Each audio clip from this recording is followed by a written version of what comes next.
Aramutse neza muraho mwese.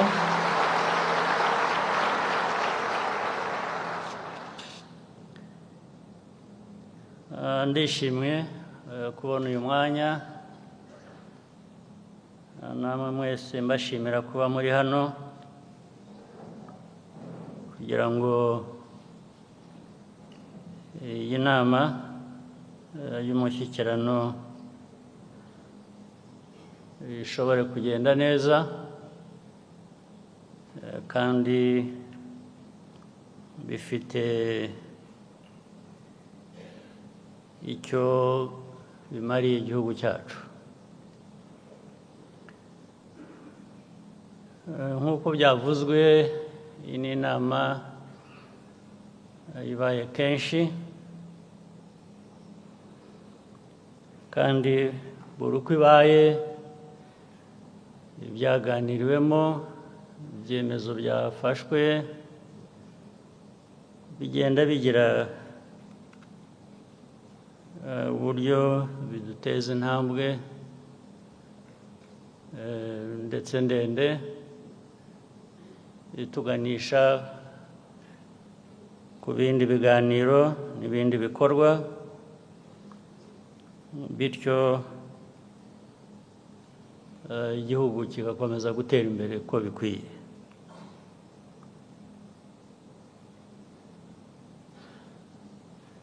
Ibyo byose tujya gutangira urwo rugendo twashingiraga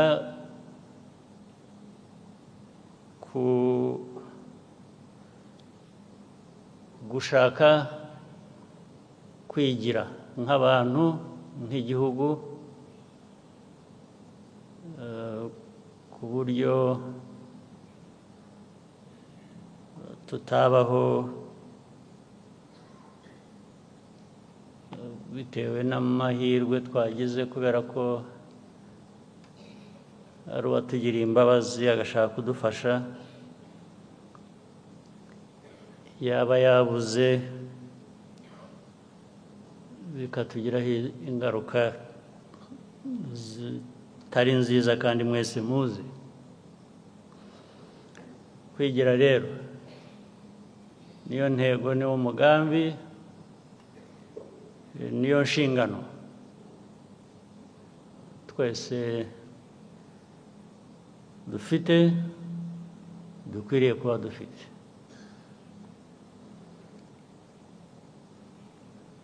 Umushyikirano rero uhuza inzego nyinshi zitandukanye, iza leta, iz'abikorera, civil society,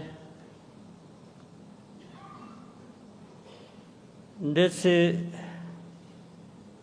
n'abaturarwanda gusa bihitiraga kenshi turabatumira nabo bakaza bakaba batanga ibitekerezo byabo.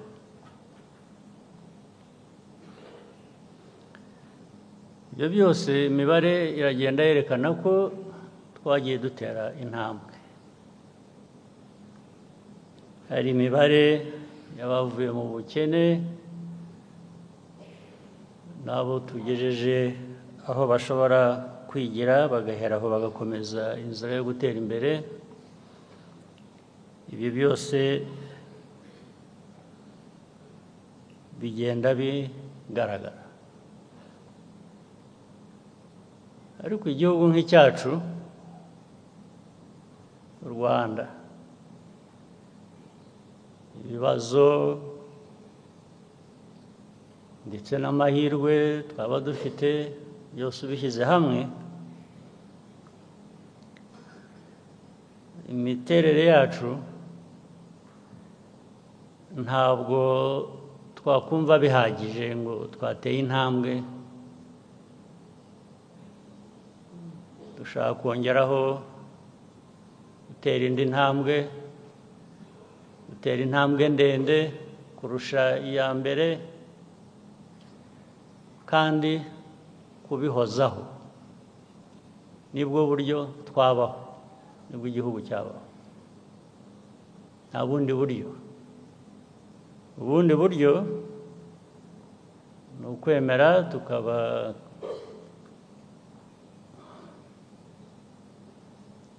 abihebye gusa, tukavuga ko ubukene, umwiryane, politike mbi ntacyo bidutwaye, tukabaho dutyo nk'uko byigeze no kubaho n'ubundi, byabayeho imyaka myinshi. Niba ibyo ntacyo bitwaye, ubwo abantu bakwikomereza nyine uko bisanzwe. Ariko niba ari abantu bashaka kwiha agaciro, bashaka kwigezaho bakwiriye kuba bagera, bakwiye gukoresha uburyo bwose buriho, ari ubwo twifitemo, ari uburi ku isi, dushobora gusangira buturutse n'ahandi, icyo gihe bifite icyo bidusaba kinini, ndetse byasaba na bamwe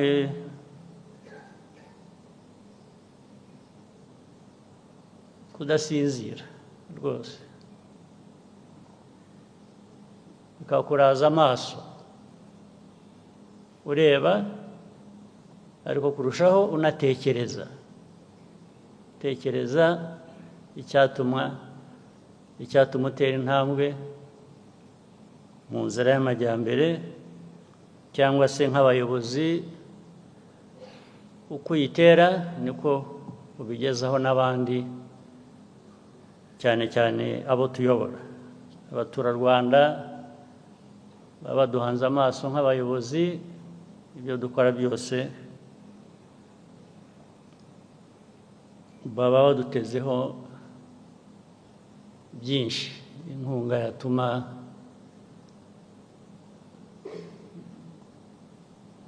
bitari ukuramuka gusa, cyangwa nta n'ufite n'icyizere ko ari buramuke. Kuramuka bikaba ngombwa, kuramuka neza bikaba ngombwa, kandi bigahoraho, kubera ko niko abantu bakwiriye kuba bakora, niko bikwiye kuba bimeze, niko tunayibona na henshi handi ku isi. Ku isi tubona ibyiza twifuza, bateye imbere, hari bamwe muri bo batangiriye nk'aho turi, cyangwa nyuma yaho, kuba barashoboye guhindura imibereho, ubuzima, iterambere ry'igihugu, ntabwo ari uko baremwe bitandukanye n'uko twebwe twaremwe. Twese dufite inkomoko, dufite aho duturuka, ntabwo hatandukanye ku isi abantu uko babayeho ni bimwe. Impamvu byagera hagati rero bigahinduka, bamwe bagasa nk'aho baremye abandi, ntabwo ari byo, nta nubwo mukwiriye kuba mwabyemera. Ariko kubyemera ni ugushaka kuguma aho uri hatameze neza, ukumva ntacyo bigutwaye. Iyi nama y'umushyikirano rero ni ukugira ngo mu biganiro byose turi bugezweho mu mateka y'uyu mushyikirano ndetse n'amateka y'igihugu cyacu, tugira icyo tubivanamo, bitwibutsa, dushingiraho dukora ibyo dukwiriye kuba dukora. birimo gushakisha imbaraga za buri wese tukazishyira hamwe igihugu kigatera imbere. Ubwo harimo abantu bose n'ibidutandukanyije ibyo ari byo byose kubirenga tukabivanamo kujya hamwe tugakoresha imbaraga zimwe ku gihugu kugira ngo gitere imbere.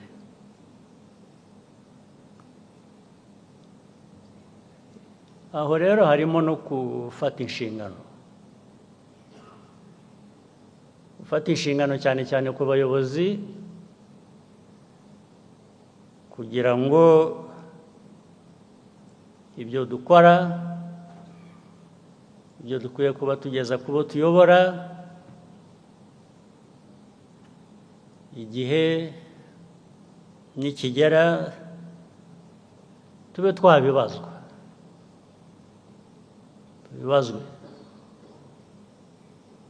tubazwe tuti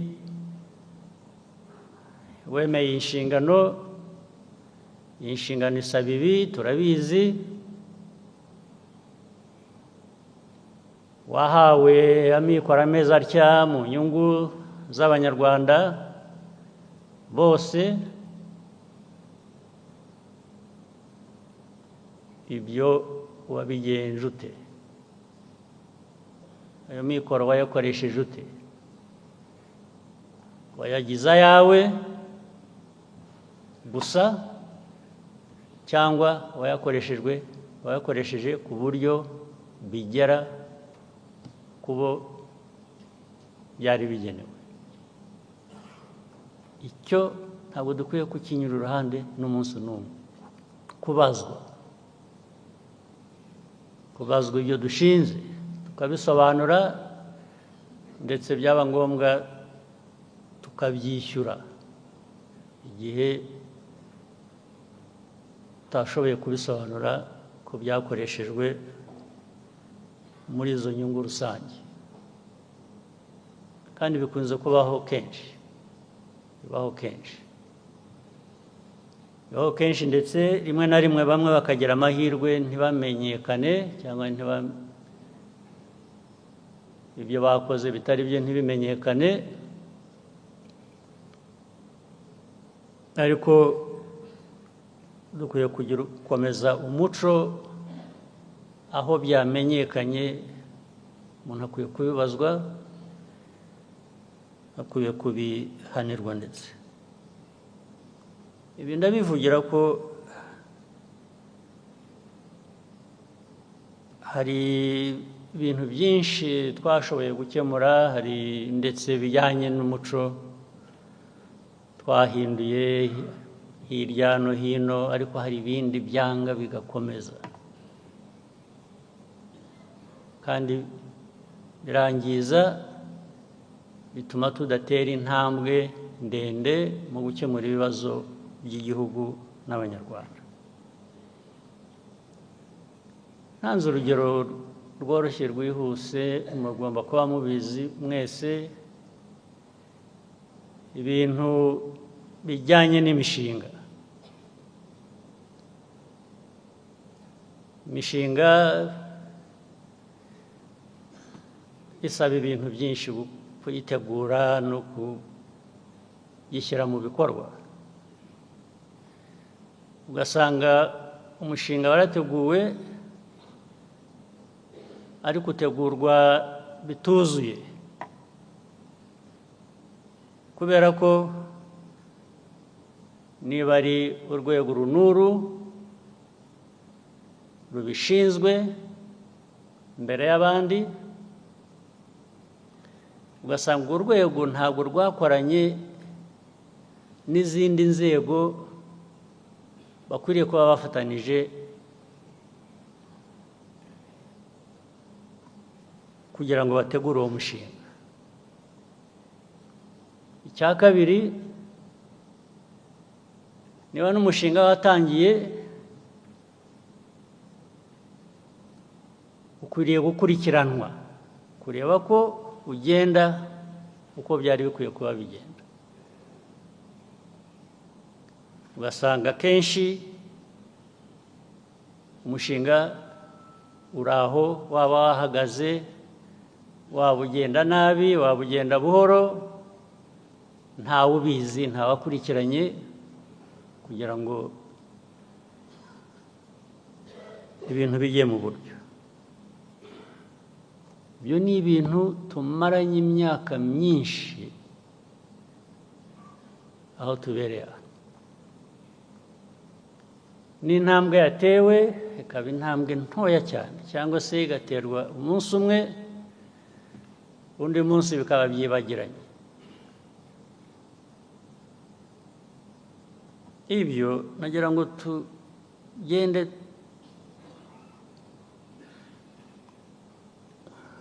tubishakira umuti, tubigeza ku musozo wabyo. Bigomba kugira ubwo bihagarara, ntabwo byahoraho bityo iteka. Cyangwa se uburyo bwo kubikurikirana no kubaza abantu kubisobanura akaba ari wo urushaho intambwe, bikajya mu bikorwa, tukamenya ko bitagenze neza byose biba bifite ubishinzwe akabibazwa vuba na bwangu, bidakomye no gutinda. Ibyo ndabibibutsa kandi ndabibasaba. Tugomba gushaka uburyo ibyo birangira. Hari ibindi byinshi bikorwa nabi, bikavanga, bikazanamo leta, bikazanamo abikorera, bikazanamo, ugasanga umushinga waratangiye urakorwa, uragenda nabi. Hari imishinga myinshi tuzi iriho n'ubu ngubu, sinirwa mbirondora.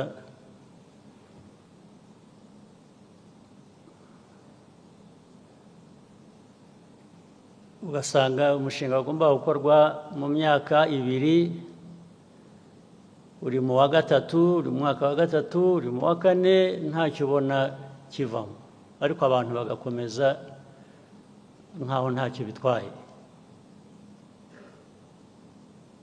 Ibyo rwose bikwiriye guhagarara. Ubwo ni umwanya mbonye wo kubwira abantu mwese muri hano uko mungana, kugira ngo tubishakire uko byarangira vuba.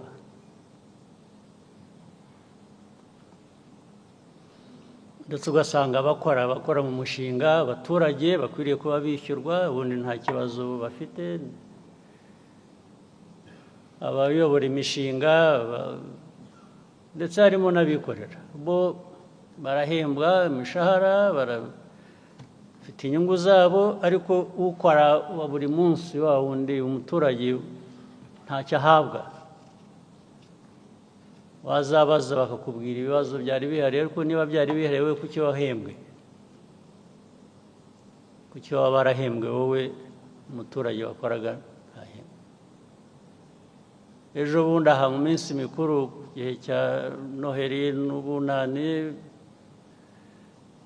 tuvuyemo, hari ahantu hatandukanye abaturage bari bagiye kugumuka kubera ko ababayobora, abayoboye iyo mishinga, baba aba private sector cyangwa government, bo bari mu bwangu bashaka kwigendera ngo bajye kuruhuka. Ariko umuturage buri munsi yatwariraga umwanya kugira igikorwa akora, we mukamusiga aho ngaho ntacyo mumwishyuye. Icyo kigomba guhagarara byanze bikunze, cyangwa se abantu bagomba kubibazwa bakabyishyura. Niba biri mu mujyi wa Kigali, meya n'abandi bayobozi ukwiye kubibazwa. Ibazwa ntabwo ari ukubazwa gusangura kubaza usubiza icyo ushaka, kubibaza mvuga urakwiye kubihanirwa.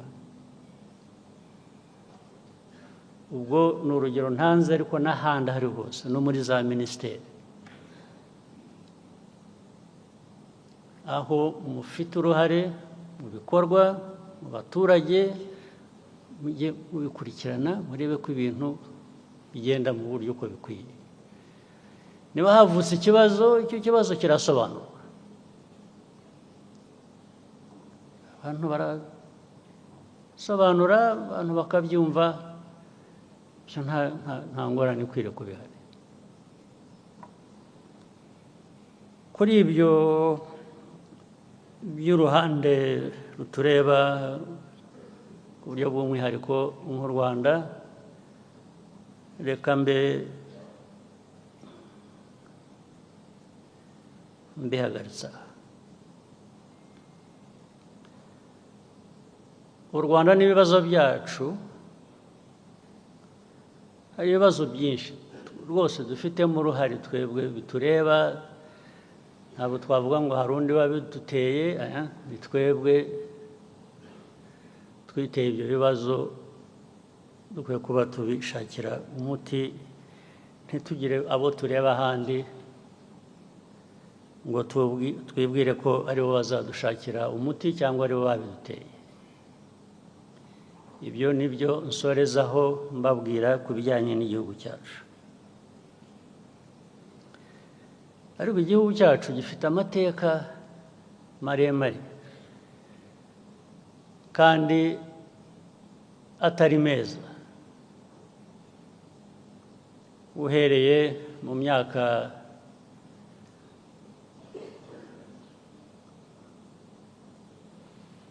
hirya aho muri iki kinyejana twarangije, bigakomeza no muri iki ngiki.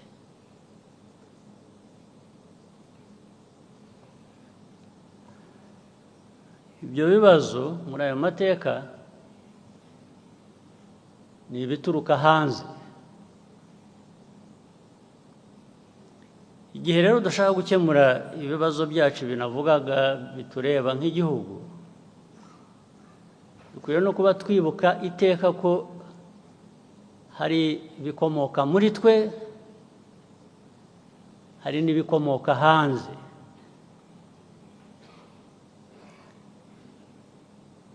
Ndetse ibikomoka hanze, wenda reka mbigabanye mbigire 50% na 50%. Ariko ibituruka hanze byo biranakaze kurusha.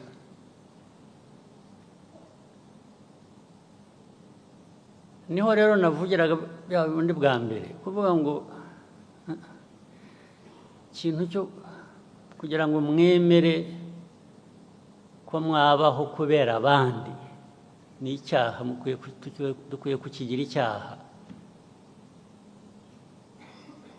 Ntabwo twaremwe n'abantu abo ari bo bose, ntabo.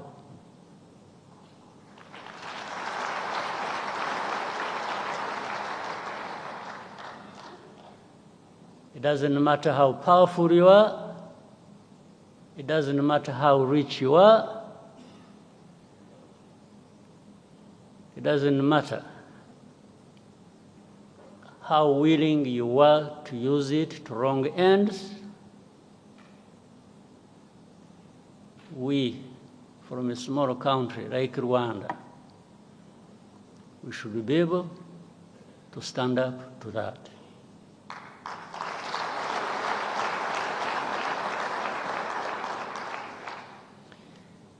Kuri jye ibi ngibi tuvuga by'amajyambere byo mu mushyikirano, twavuze poroje zitagenda neza, biki, okay, nibitureba tugomba gukosora. Ariko ntabwo wabikosora neza utafite kumva aho uva n'aho ujya n'icyo uri cyo n'ikikugize icyo uri cyo.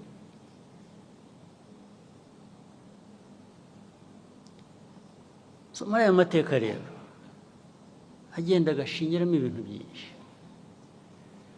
Ku Rwanda byo ngira ngo ni umwihariko ku isi yose, ngira ngo nitwe dufite ibiteye gutyo bikaze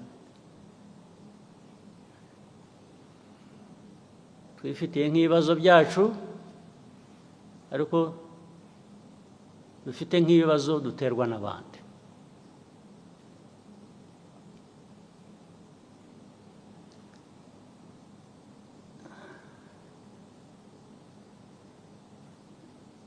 Reka mpere ku bibazo by'akarere turimo.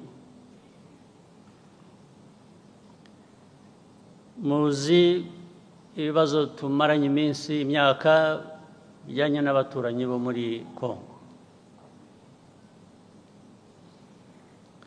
ndetse rimwe na rimwe hakajyamo ibijyanye n'abaturanyi b'amajyepfo mu Burundi, kubera ko bahisemo kuba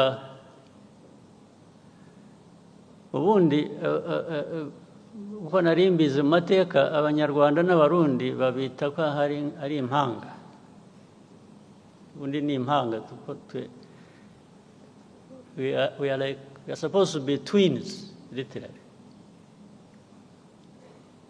ariko abarundi bo bahisemo kuvuga ngo no, ntabwo tugishaka mwebwe ko tuba impanga, turashaka kuba impanga n'abanyekongo.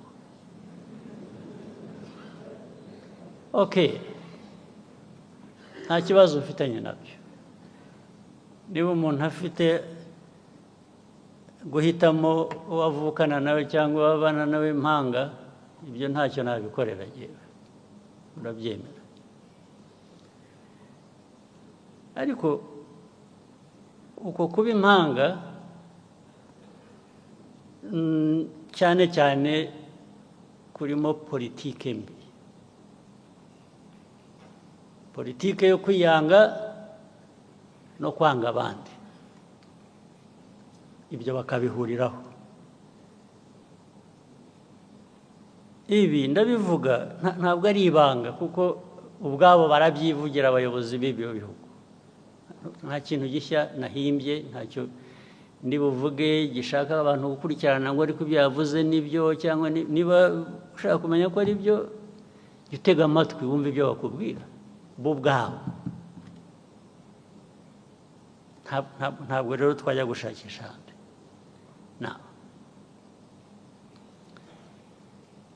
Izi ntambara zimaze iminsi, icyambere nagira ngo rwose mbisubiremo, mbivugire aha mwumva, uzi ko wumva ko nshobora no kuba mbeshya ampakanye, rwose ndishimana ntagira umva. Tubivuze kenshi, tubibwiye abantu benshi, barabizi ntibabihakana, ariko bakabivaho bakajya ku bindi. Iyi ntambara yo muri Congo mureba ntabwo yatangijwe n'u Rwanda, ntabwo yaturutse mu Rwanda. Rwose mubyandike, mubisuzume, mubikurikirane, ababishidikanyaho murabimenya ukuri kwabyo. Intambara yaturutse ahandi, ntabwo yaturutse hano mu Rwanda.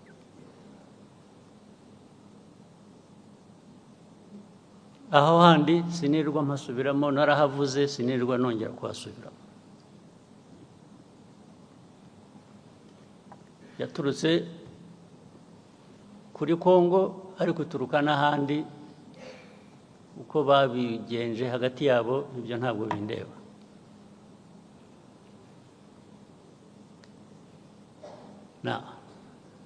Ariko muri Congo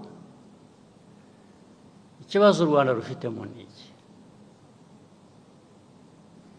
Ikibazo u Rwanda rufite muri Congo kijyanye n'interahamwe ziri hariya na politiki na ideology ishingiye kuri genocide,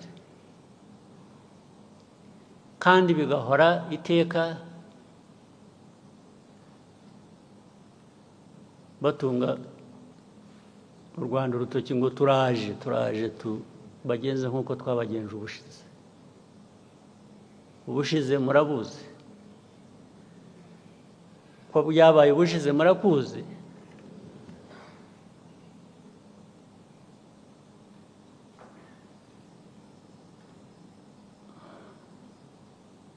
sinzi niba mutegereje aba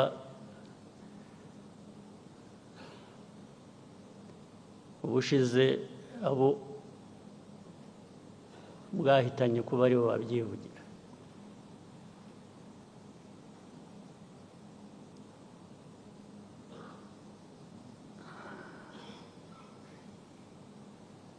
Ibyo rero nabyo bikongera ibyo navugaga bituruka hanze, bikaba ko turi muri Congo gushaka amabuye y'agaciro, ko aricyo gituma dufitanye ibibazo na Congo. Bikaba ko u Rwanda rwacu ari rutoya dushaka kujya muri Congo kugira ngo turwagure. Impamvu zikaba nyinshi, bakahimba impamvu, ariko bakanyura iruhande rw'ikibazo kimwe bazi nabo bagizemo uruhare, kijyanye n'interahamwe ziri hariya muri Congo. Interahamwe zari zaratujwe, interahamwe zahawe imbunda zigisha, ari abari basanzwe babizi, abashya bagirwa ingabo za Congo cyangwa se ku rundi ruhande zirakora.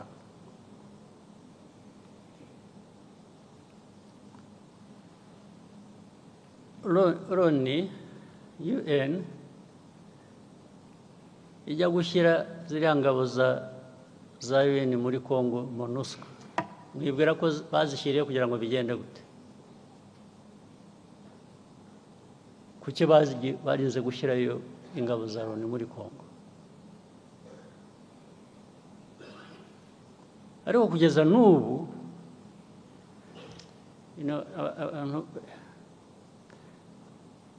iyo uvuga Loni rero ntabwo umuntu yumva neza icyo uvuga, cyangwa iyo uvuga international community, whether UN or international community, they more or less add up to nothing, because the UN is everybody, but at the same time it is nobody. The international community is all of us, but actually it is none of us when it comes to some of these problems.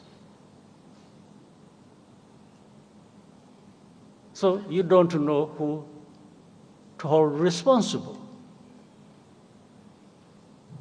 Who is supposed to be held responsible? In the end, the convenient path is to find a culprit, to find somebody who is responsible, and that becomes Rwanda. When you talk about Rwanda, you know what you're talking about. It is this small country of ours, you, me, and others. But when you say international community, you really, who are you talking about? Now, that force was put there. I just use a simple explanation, try and cut the long story short.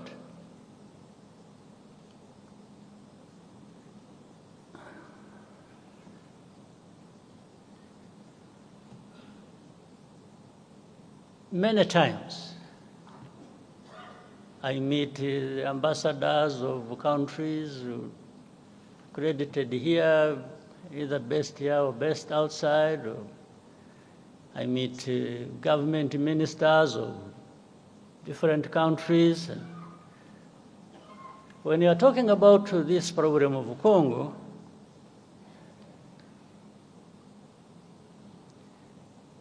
one of the many questions they ask is always, how many Interahamwe are there in Congo? How many FDLR? In other words, what they are trying to say is, you have turned it into such a big problem when actually they say some of them are old. They are 90 years old. I say, but if you are saying they are 90 years old, it means they are there.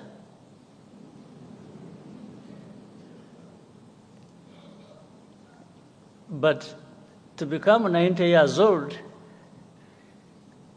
if you have children that you train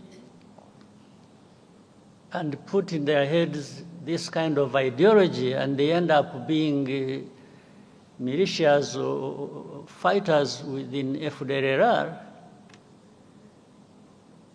I mean, how does being 90 years old become irrelevant? How? So they ask me, how many? The easiest answer for me sometimes is, why don't you ask the UN forces you put there?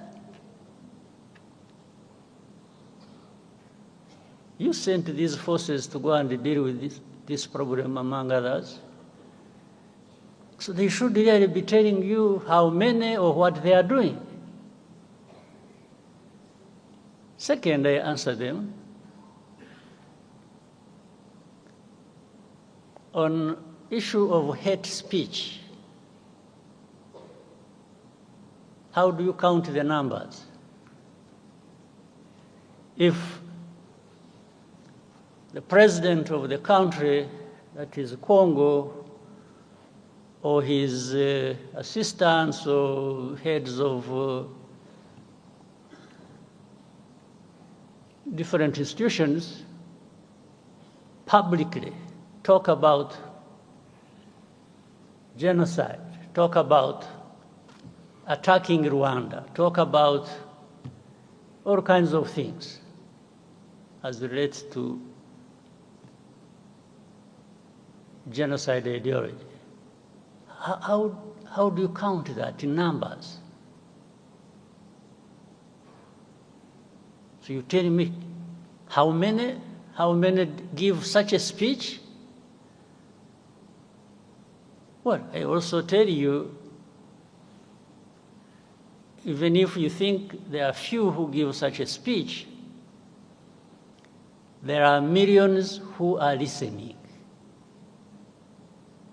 And among them, they are recruited into that, and they become part of the threat that Rwanda faces. Others come and say, yeah, but Rwanda, I think you are strong enough. I have not understood the meaning. I say, strong enough to do what? To sit back and be run over? I said, is that what you do in your own countries?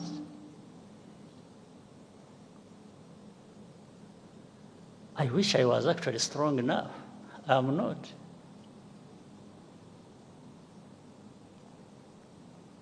I wish I was strong at all. Then I would, take such threats as simple as something I can deal with as and when I need to do that. But I'm not, because I'm not in the end, because I even depend on you. One day you decide these people in international community, they have, I think they took things literally. They are helpful. I would say they are helpful. They have been supportive. But they even are supportive in creating problems for us. They are helpful in one sense of solving the problems, and helpful in another sense of creating problems for us. the amount of threats we come under on a daily basis. We will do this if you don't do this. We will do that if you don't do that. You know, sometimes you feel choked by this kind of, but instead of being choked by all of that, I will be choked by just being defiant and telling you to go to hell.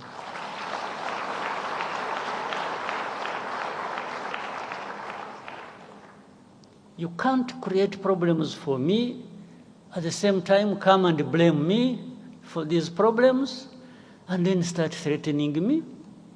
How?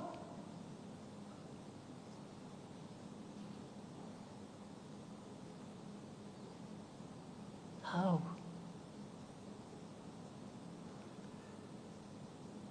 It's a daily thing. It's a regular thing. It becomes the conversation.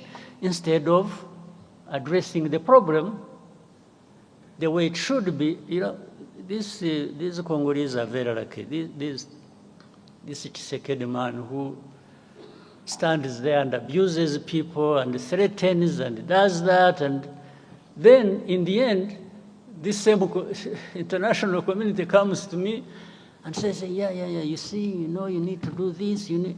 I say, what? And I tell them, don't you realize that by doing that, you are actually emboldening this person not to find a solution to their problems, or whatever problems that are between us and them. You treat a country or a president or a government like a spoiled child. You look back and ask, you know, check. There is no blame that ever goes to the very people who created this problem and who continue in the same problem.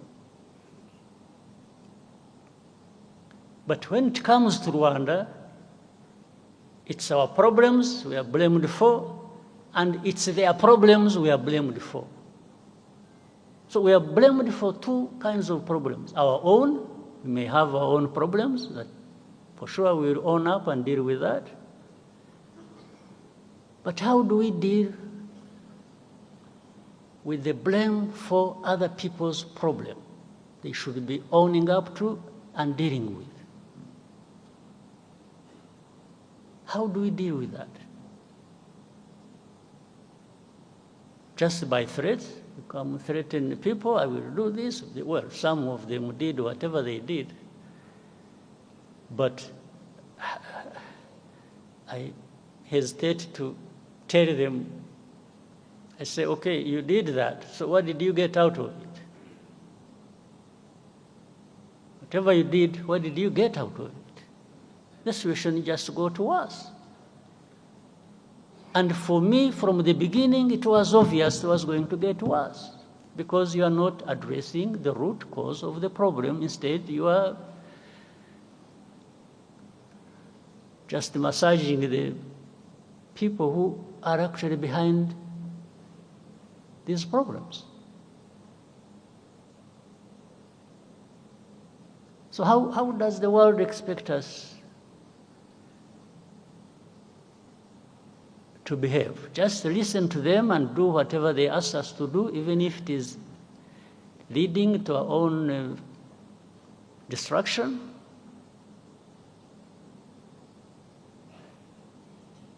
Let me tell you, it's really not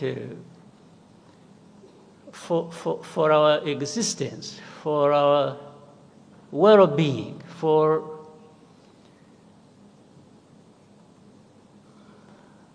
if somebody intends to create these problems for us, we don't expect we don't expect to be asked to ask for favors from the ones who are causing these problems to us. We are not going to ask for a favor. Well, maybe someday, when there are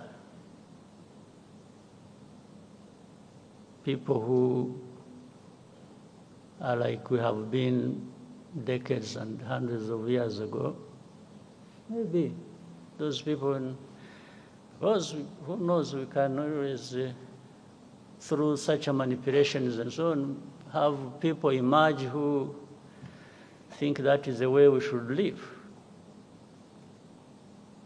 Maybe, I don't know, but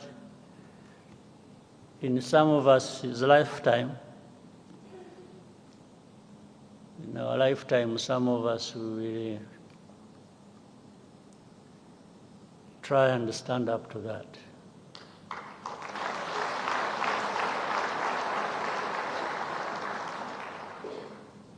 So this problem, by the way, if we were really in Congo for minerals, we would be 100 times richer than we are now.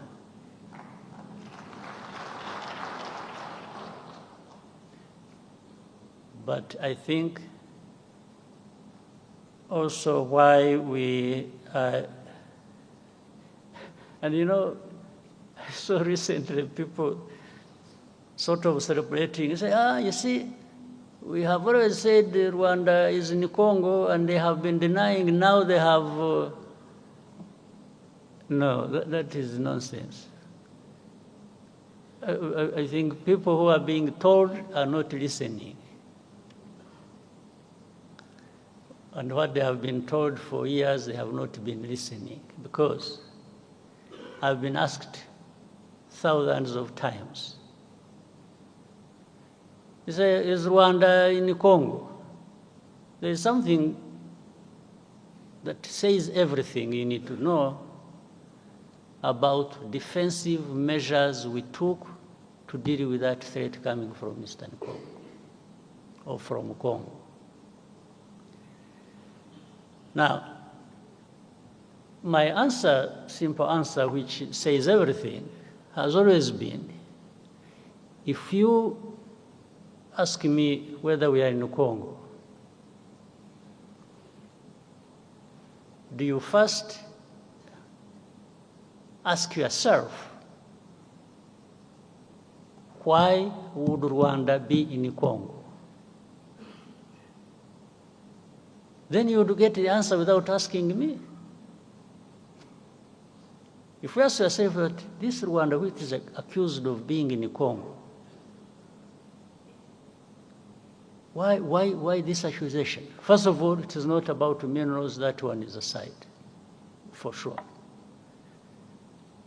It's not for any other thing, for sure.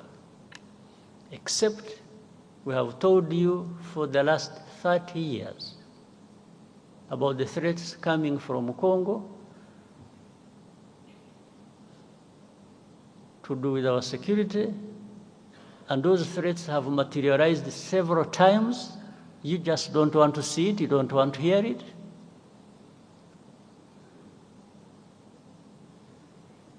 So, but what are they looking for? When they're asking you, are you in Congo? Are you in Congo? Either you say no, and the question of defensive measures we took are also seen as if they are not there. And if you say yes, that becomes the only problem in the world to deal with. Even legally, the lawyers who are here, you see the Minister of Justice, if you say yes, every other problem will disappear. They'll just take you on saying, yes, you are there. So every problem, in fact, you will have made it easier for them to load the problems of Congo on your shoulders now. That's it. So you saw one time a journalist asked me, say, "Are you in the CNN?" It was, I must have seen it. And when I said, "I don't know," simply, that is really technically not an answer I should have given. But also technically, it is an answer that would not take me to court.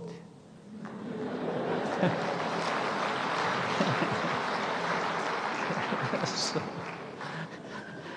how do you prosecute an ignorant man who doesn't know what you're even talking about? It becomes difficult. So, but this whole back and forth thing has trivialized the real issue. The real problem has been trivialized. But there are big issues to deal with. Congo must own up. They have responsibilities, and must not transfer their responsibilities to Rwanda. We're not responsible for Congo. The history and whatever it is, that one people can make their own judgment. But we cannot carry our own problems and carry Congo's problems. No.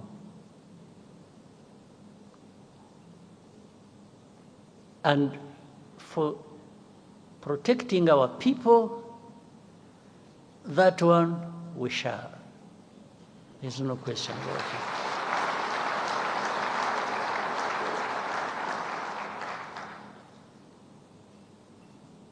But there is more unfairness to this world.